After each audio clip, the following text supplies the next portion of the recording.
barrel today, roughly back to where it was at the time of the Russian invasion of Ukraine. Am I the only one surprised at this? Why is it back there? We still have a threat of a Russian oil ban coming this winter, maybe taking up to 2 million barrels a day off the market by next spring. China might finally open up again when the Communist Party Congress meets just a month from now. Saudi Arabia says there is a dislocation between physical and paper markets. We're going to discuss today whether they are right. Let me go first to Ahmed Mehdi, Research Associate at the Oxford Institute for Energy Studies in the UK. Ahmed, tell me, what do you think of the outlook? We have these different forces pulling the oil market either way. Which way will it go? Thanks, Frank. Good morning, everyone. Yeah, I mean, I think that one of the big uncertainties right now is expected impact of forthcoming six package on Russia for January on crude, and then subsequently later February, March for products. And I mean, the IEA put out their report this week suggesting 1.9 million barrels a day for 23 in terms of those losses. But even despite that, and even despite gas to liquid switching in Q4, that surpluses will continue to build, mainly because of revisions to demand, in terms of some of the economic challenges ongoing.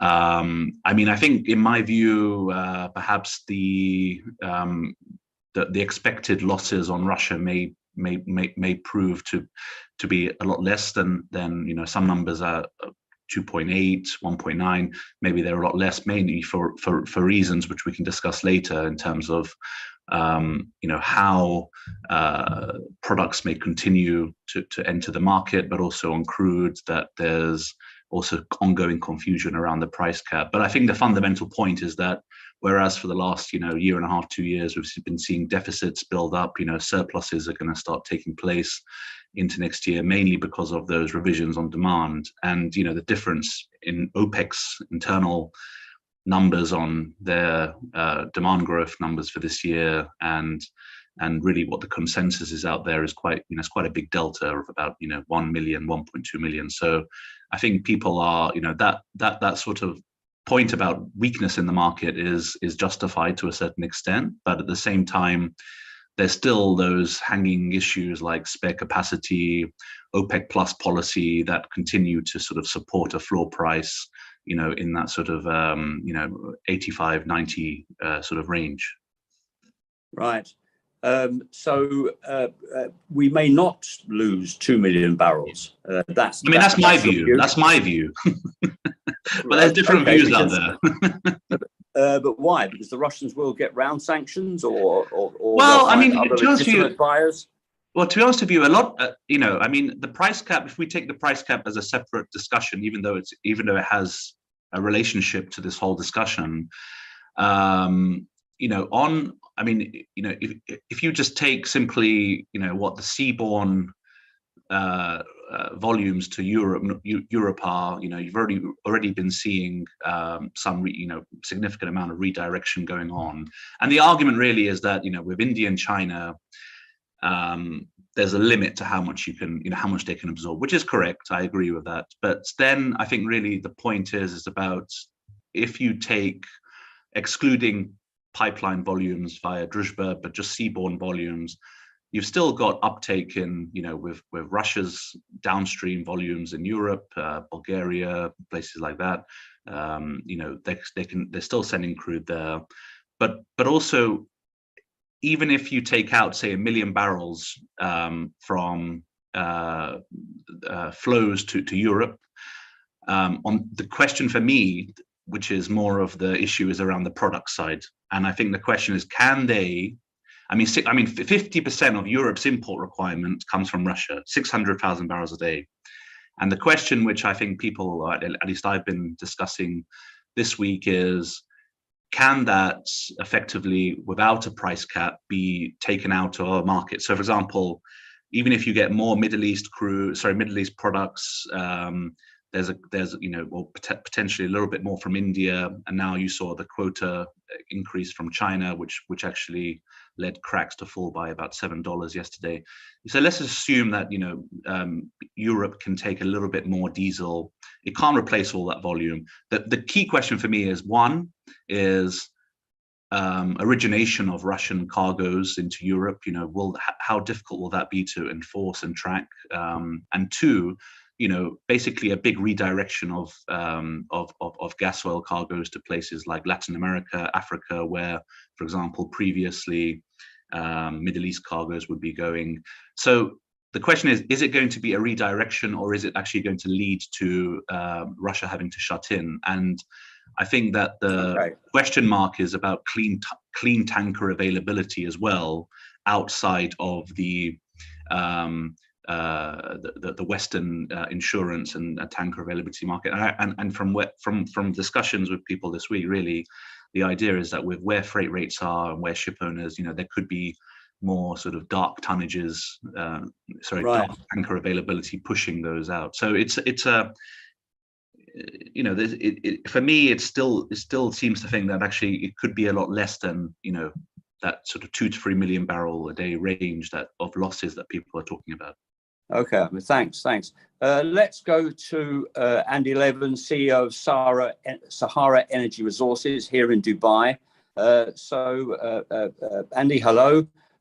So what will it be? Will the Russians shut in, or will they find new buyers? Which way will it go, do you think? So I tend to agree with Ahmed. I think it's not going to be as big a cut as people hope it's going to be. Let's put it that way. I think you can see various things happening up front in terms of availability to tankers, people looking at icebreakers. Everybody in terms of the supply chain seems to be getting ready to work out how to export Russian barrels. So if you think back at recent oil embargoes, look at Iran, for example, physical embargoes are very, very difficult to enforce. Financial embargoes are much easier to enforce, but the reality is there isn't enough consistency across the globe to bring that really robust financial embargo into Russia. So there's always going to be loopholes where people, if they've got the logistics, can go and pick up fuel and crude and they can put it into the market. Crude is a bit more difficult because there's so much more in terms of pipeline supply, especially out to Asia. But products, I'm not convinced there's going to be much cutback in terms of products at all. Right. So where will they go? India, China, elsewhere? Yeah, exactly as Ahmed said, a lot will go into the African continent. It'll go to South America. Asia and China are probably where they're going to put most of their excess crude rather than the products, because they've got pipelines out to the east. So realistically, it will be Africa and South America, just as Ahmed said. Okay, let's move to a view from the east. Valerie Chow, welcome, Vice President, Head of Asia Pacific for Gas and LNG Research at Wood Mackenzie in Singapore. What's the view from Asia, Valerie? Are we going to see a battle for energy between China and Europe this winter, do you think? Well, I think that's already happening, Frank. And thanks for having me on the show, by the way. So I think the first thing to say is that, I'm going to shift a little bit, talk about gas, because I think that's the real battleground, between Europe and Asia going into winter, right? Yes, it applies more to gas, I guess. Yeah. So and in some ways, it's the entire world's been flipped on its head now, right? In the past, when I would do my gas analysis, Asia always led the way, and Europe would pick up the balance. Now that dynamic is completely flipped over its head now, and I, to be honest, find myself in a slightly uncomfortable position of having to be the balancing item, right? So I go to my European colleagues and say, "Hey, how much gas do you gonna absorb this winter?" And then Asia picks up the balance.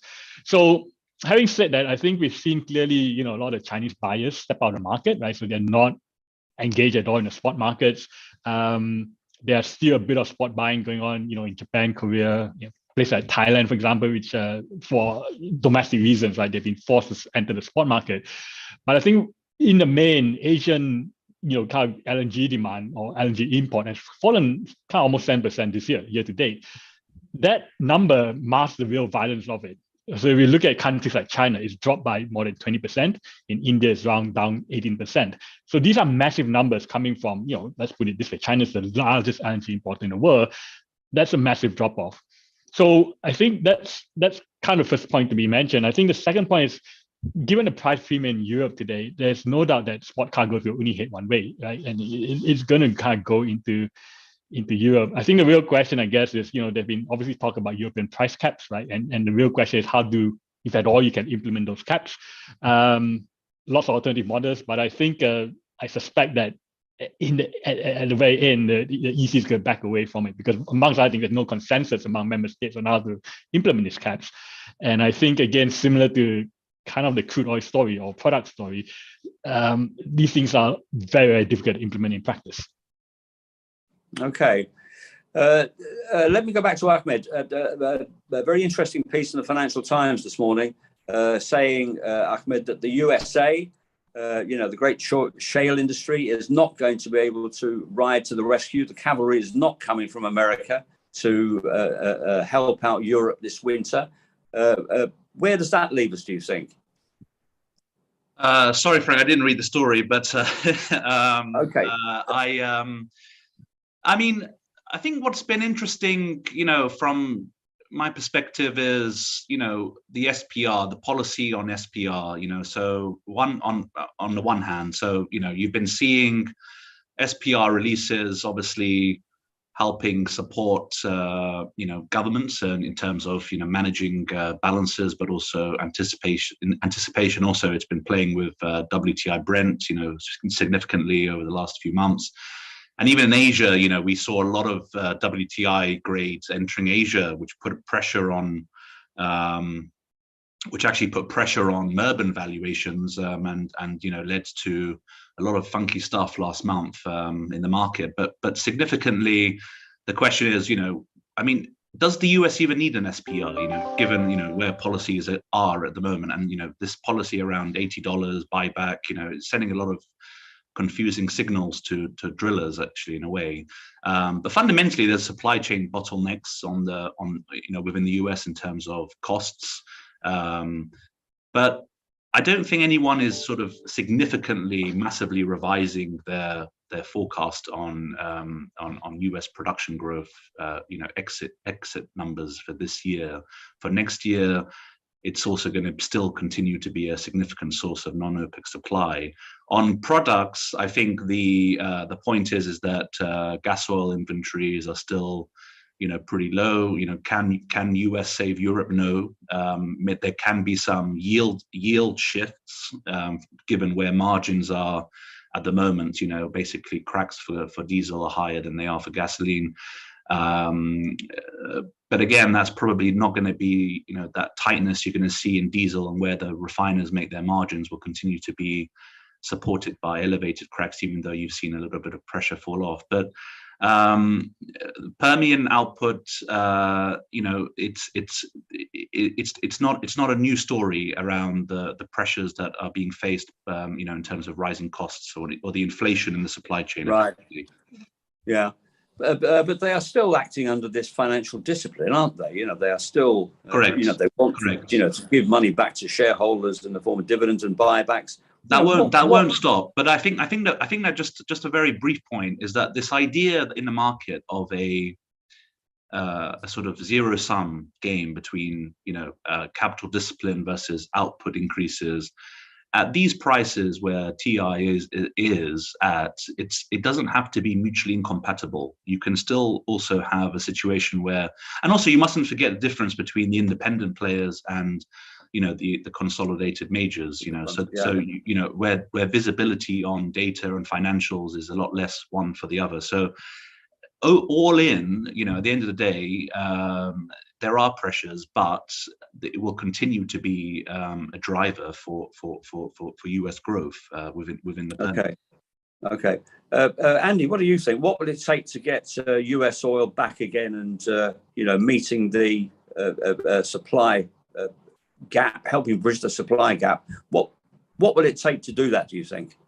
So I'm not sure we're going to see that, because I think there's too many things in the longer term that is going to prevent it, right? So we've got a bunch of short-term issues that are going on at the moment, but the reality is, once we've got over this immediate issues of clearing out all the backlog from COVID and people getting back to work and sorting out what happens as a consequence of Ukraine and Russia ultimately having to get sorted out, I think the major issue the US is going to face is going to rotate around climate change and availability of capex. Okay. And I frankly don't see the developed world really getting on a major kind of train going down the path of drill, baby, drill. They're doing it at the moment because of a short-term pressure, but further out, that's just not going to happen. Okay, interesting.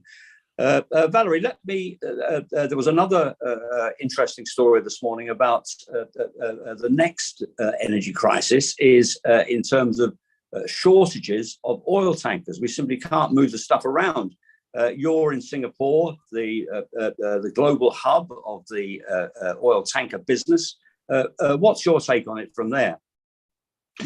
Yeah, so I think it's a point that Andy raised, right, around similar to the upstream, where this idea of drill baby drill. This, I think companies have reached a point where capital discipline seems to be taken precedence. Shareholders want their money back, right? Companies are more willing to pay dividends and do buybacks rather than actually invest further. And I think to a large extent, ESG, kind of lobby has really kind of pushed that agenda. So it's almost quite easy to obviously demonize oil and gas companies or indeed mining companies. So the same argument, I suspect, applies to the oil tanker fleets of the world. It is phenomenally difficult, I suspect, nowadays for anyone to raise new capital for new oil tankers. And so in some ways, in a world where demand is still rising, and depending on where we go next year with potential recessions and all that, but in the longer term, the outlook should, I suspect, still be fairly positive for demand side growth over the next decade. The question is, will we have enough oil tankers? And I'm not sure the answer is necessarily in a positive. So in a not so pleasant world, we may end up having a fleet of relatively old tankers, not with the best technology, not the latest, most efficient tankers, plying the world's trade routes. And that, I think, will be inadequate. So in some ways, you can only see tanker prices rising over the longer term if we don't get a new investment. Okay. While I have you, just tell us where we are in Singapore with the COVID situation, the lockdown situation, the restrictions. Oh, we're doing great here. Thank you. I think the nice thing is that we're finally opened up, right? We're learning to live with the pandemic. So after 2.5 years of kind of on and off lockdowns, I think we don't have to wear a mask anymore. I think other than on public transport and in hospitals. So life has gone back to usual. I think. For most parts, I think there's some bits which are still dislocated. So flights in and out of Singapore are phenomenally expensive, let's just put it that way. Okay. And tell me, what's your view on China? What will they do at the Communist Party Congress next month? Will they declare the end of zero COVID policy? Well, I think that can't mix emotions about that, to be honest. I think on the plus side, I think it'll be great for their citizens if they can actually learn to live with the pandemic. But my base case, if you like, will be that it's not going to be quite so cut and dry. Right? It will take time. Right? I think the Chinese government will want to, at least have some kind of local vaccine that they can actually, something that actually works. Right? That it's at least on par with the Pfizer's and Moderna's that they can kind of put out to the population. I don't think they actually have that so far. So I suspect that there might be a bit less immediate pressure, right, to kind of implement the kind of lockdowns that we've seen today. But I think it's more going to be like a tapering off, right, over the longer term into next year, rather than yes, we've done the party now and we can just kind of go back to life as before. Okay, but that's still positive for oil demand, isn't it? For energy demand.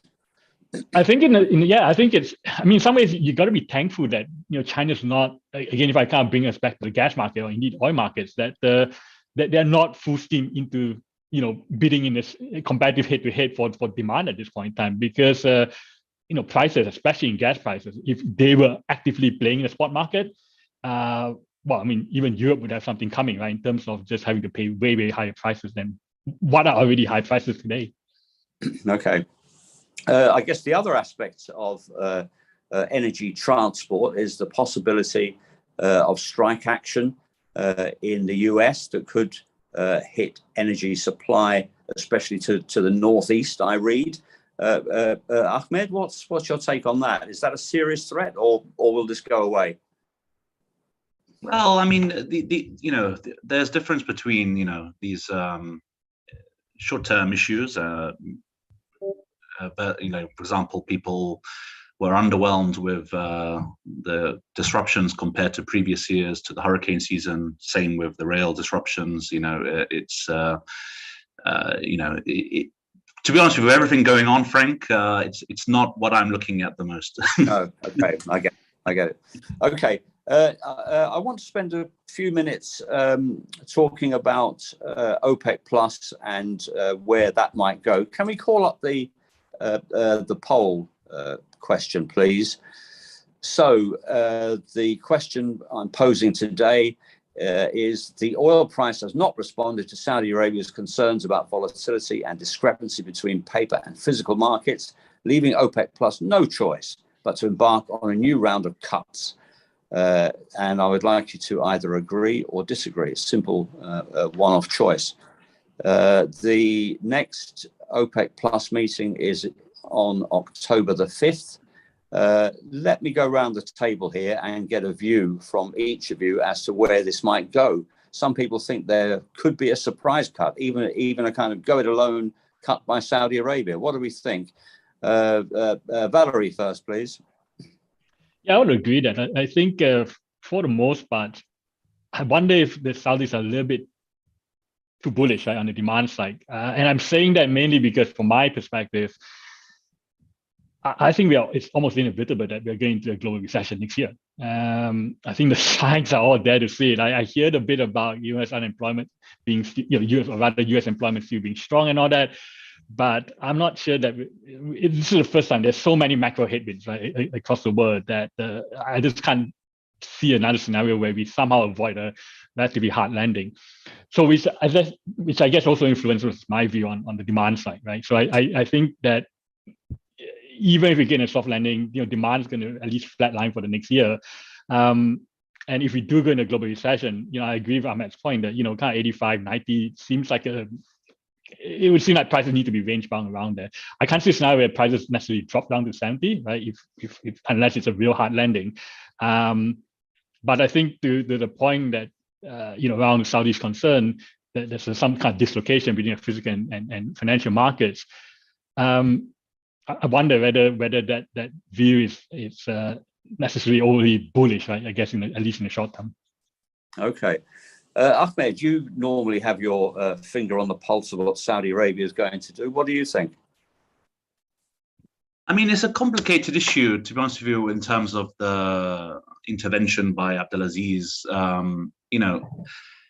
There's one can make different arguments as to what was really driving it, whether this was actually just a political issue in terms of what they gave the US, they took back, or whether this was more to do with Abdulaziz. I mean, by the way, the Saudis are not the only ones who historically, at a high political level, have been obsessed with what they call paper markets. I remember a few years ago, players like Igor Sechin in Russia used to always obsessed with what he said was a dislocation between right.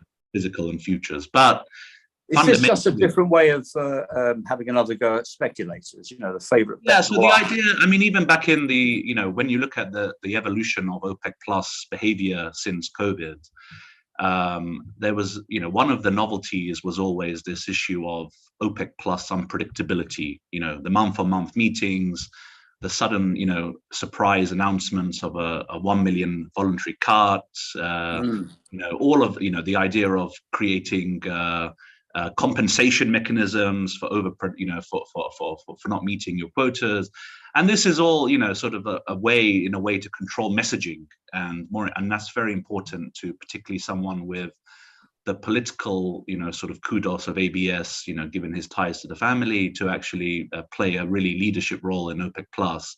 And so this idea that you can actually create or control the narrative at a time when everyone was questioning OPEC Plus's flexibility and spec, and basically what flexibility they have to either cut or produce more.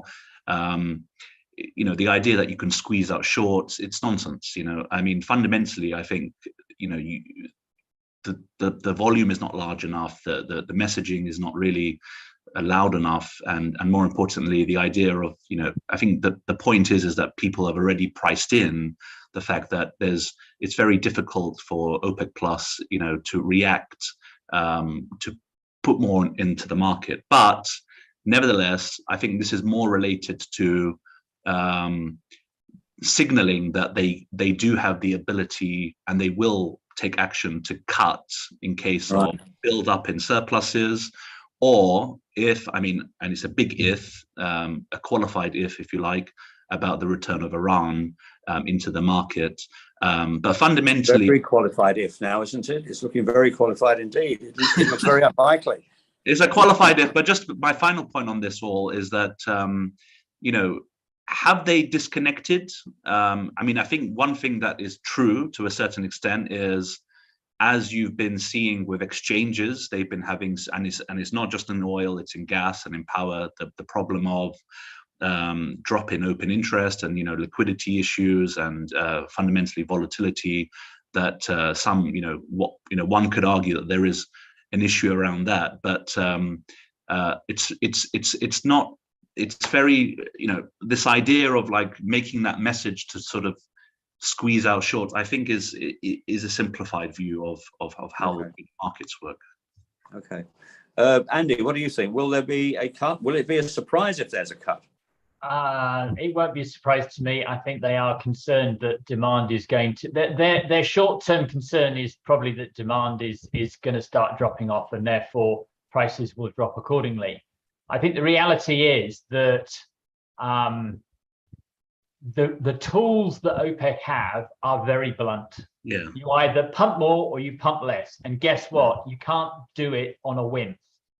The paper markets are the way that investors express their points of view. Right. And because it's a paper market, they can respond much quicker. And we're in a current environment where, you wake up, you read something on newspaper and you're bullish.